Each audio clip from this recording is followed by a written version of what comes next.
Okay, thanks for dialing in to this whistle-stop tour of using student surveys to promote agency and impact in your CPD. My name is Lance Finn. I've worked in the further education sector for the best part of 20 years as a teacher, program leader, teaching and learning coach, head of teaching and learning, head of quality improvement, and now education consultant. At times, working in FE feels like another planet compared to the school sector, but teaching and learning is the same. And I've collaborated with teachers in the Kingston Borough, and shout out to any friends from Coombe Girls School that might be dialing in.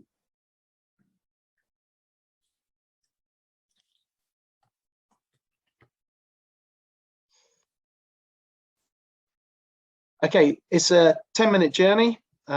So just looking at the why, what, and the how of using student surveys and the potential impact that it might have. Drop any questions you've got into the chat, and hopefully there might be a minute at the end where I can answer those. There's also a form in there from the teaching network, so please use that form and provide the information back to the network. Okay, so why student surveys? In 2020, the National Foundation for Educational Research and Teacher Development Trust reported on their research showing that teacher autonomy is strongly correlated with job satisfaction, perceptions of workload manageability, and intentions to stay in the profession. But teachers felt autonomy over their professional development goal setting is particularly low, and it's the most correlated with higher job satisfaction. Teachers often also report CPD is very top-down, divorced from their classroom context, and focused on solving problems that other people have identified for them. So increasing teacher autonomy, particularly over their professional development goals, therefore, has great potential for improving teacher job satisfaction and retention.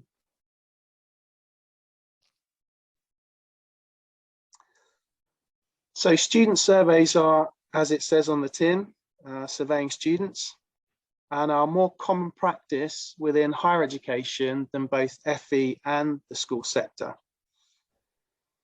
In the influential 2014 What Makes Great Teaching report, it outlines that when designed well, the advantages of student surveys are it gains feedback from key stakeholders who observe lots of lessons, i.e. our students.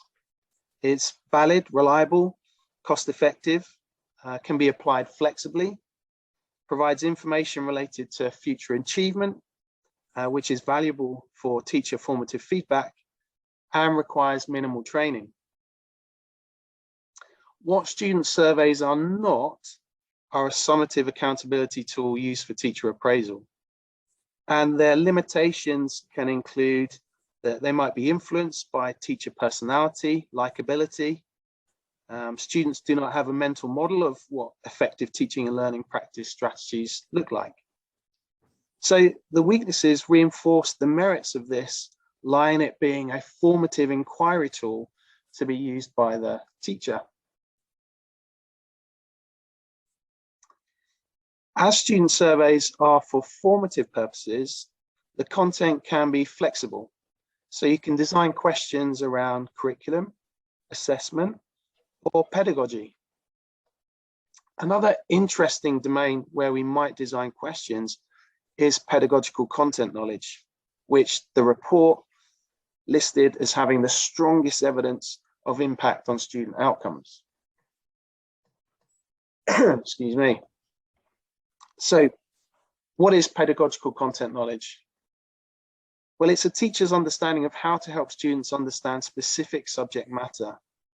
It relies on a teacher's knowledge of pedagogy and subject content to provide the most useful representations of key ideas, the most powerful analogies, illustrations, examples, explanations, demonstrations, as well as understanding how students think about our subject and content, what their common preconceptions or misconceptions are.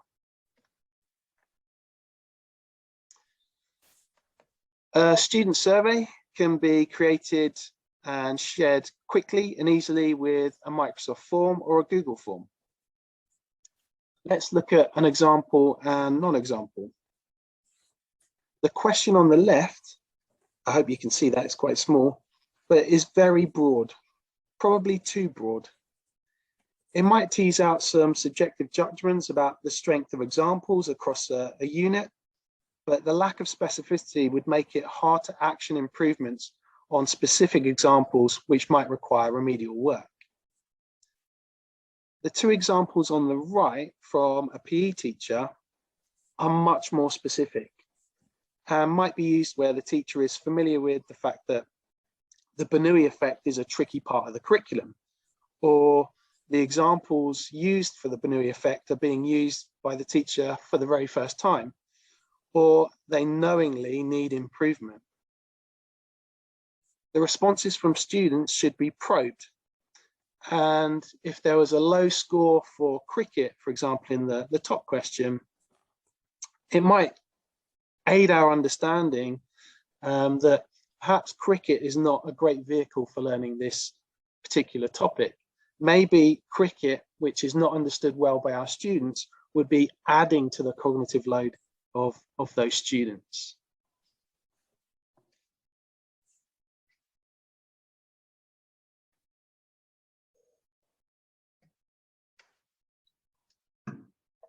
The question on the left here will look to unearth the topics that students are having challenges with or find straightforward.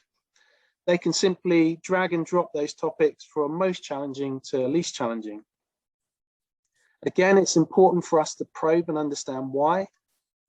Are there patterns among certain groups of students? Is there a lack of prior knowledge? Is the challenge inherent in the topic? Is the topic more abstract, so students find it more difficult to root it in their concrete experiences? Or is it a lack of perceived relevance for this topic, and we need to do some work on creating that relevance? From understanding the answers to these questions, you can then use the information to better inform your planning of the topic or curriculum. We can also use the responses from the questions as a baseline measure and reissue the survey again after designing and implementing an intervention to improve our curriculum or pedagogy, whatever we're focusing on. If we look at the questions on the right-hand side, these might be examples where we can design questions around our curriculum or our pedagogy. So the top question is asking about links being made to another unit or another topic. Now, this isn't incidental. This would be where I'm deliberately trying to create links for students between the topic that I'm doing and something that they might have studied before or something they're studying in parallel. So trying to develop a more organized schema. The second question, looking how the topic has developed their understanding of equality and diversity. So there might be broader curriculum goals that I'm trying to achieve within the topic that I'm teaching. So again, it's being really explicit about those. And then the question at the bottom might be an example where I'm interested in my pedagogy in the classroom. So I might be designing questions around my behavior management. Do all the students in my class understand the rules and the norms that I use to teach? So what's the impact? Well, when piloted in a further education college, teachers felt student surveys helped them to identify CPD goals that were relevant to both their classroom and their curriculum, and therefore providing a sense of autonomy. They felt that using a student survey formatively allowed them to design questions flexibly and therefore be more responsive to their subject area. For example, art and design wanted a strong focus on creativity, as this was central to their curriculum ethos, not found in other subject areas. Teachers felt using a student survey identified areas of the curriculum and content that they could investigate further within an inquiry-based CPD model. And they felt using the survey helped to develop greater awareness of issues around pedagogy, curriculum, and assessment within their class. Finally, teachers felt that using the survey fostered a stronger teacher-student relationship built on being responsive to the needs of the students in their class.